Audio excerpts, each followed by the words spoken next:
Optics 28 January shift 2. A thin transparent film with refractive index 1.4 is held on a circular ring of radius 1.8 cm.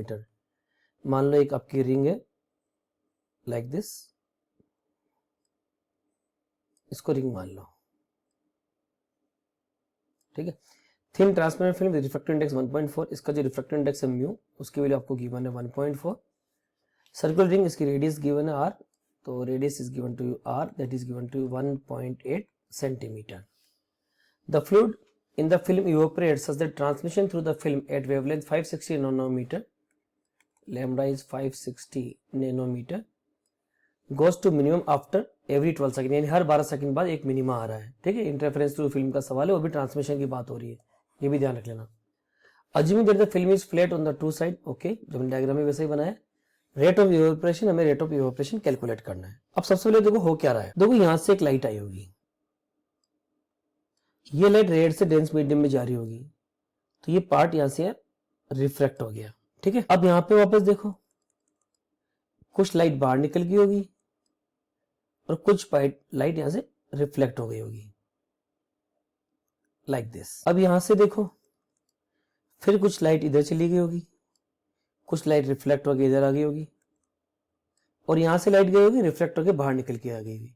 ये जो दोनों रे हैं, मैं इसको लिख देता हूं रे नंबर 1 और रे नंबर 2। हमें केवल इन दोनों का ही रिफ्लेक्ट इंटरफेरेंस सोचना है। तो देखो, अब हम इंटरफेरेंस की बात करते हैं, कौन सा मिनिमा के लिए होता है, डिस्ट्रक्टिव इंटरफेरेंस। तो what you will write, for destructive interference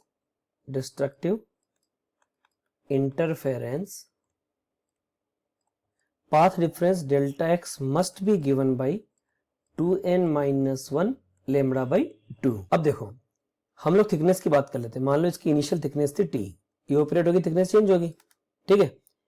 अब पाथ डिफरेंस को आप क्या लिखोगे, देखो दो बार चली गई है ना, तो mu two mu two two mu two, तो डेल्टा एक्स से ये क्या लिखोगे आप, 2 mu T equal to 2n minus 1 into lambda divided by T 2।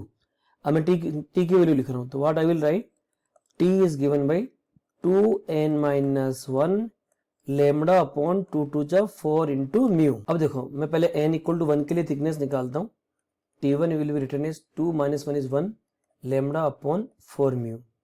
अब मैं n equal to 2 के लिए थिकनेस निकालता हूं, सेकंड मिनिमा के टाइम पे थिकनेस कितनी जाएगी, t2 equal to 2 to the 4 minus 1 is 3 lambda upon 4 mu। तो डिफरेंट चेंज इन थिकनेस निकाल लेता हूं, डेल्टा टी है ना, T2 minus T1 minus T2 या T2 माइनस T1 कुछ भी ले लो यहाँ पे। तो बेसिकली ये आपका आ रहा होगा 3 lambda by 4u, lambda by 4u you will say it is given by 2 lambda upon 4 mu, ठीक है। यानी आपके बोले उसको लैम्डा अपॉन 2 म्यू। अब देखो आपको क्या सोचना, rate of evaporation, you have to calculate rate of evaporation, यानी आप क्या लिखोगे, वॉल्यूम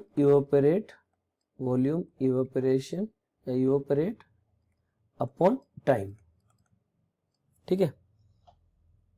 अब वॉल्यूम को क्या लिखोगे, area into change in thickness, that is the volume divided by time. Time को मैं कैपिटल टी ले लेता हूं, ठीक है।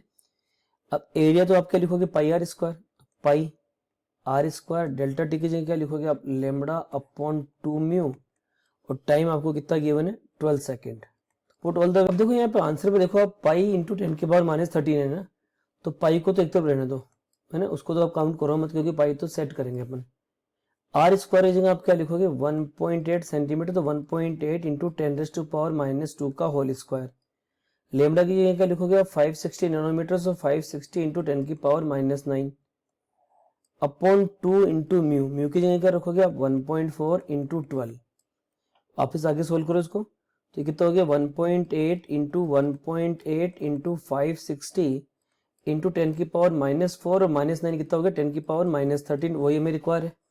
इसको भी छोड़ देंगे बाद में, तो नीचे क्या आ जाएगा आपका 2 इंटू 1.4 इंटू 12। तो after solution what you will get it is 54 into 10 raise to power minus 3, और पाई मैंने वहां छोड़ा तो मैं यहाँ रख लेता हूँ।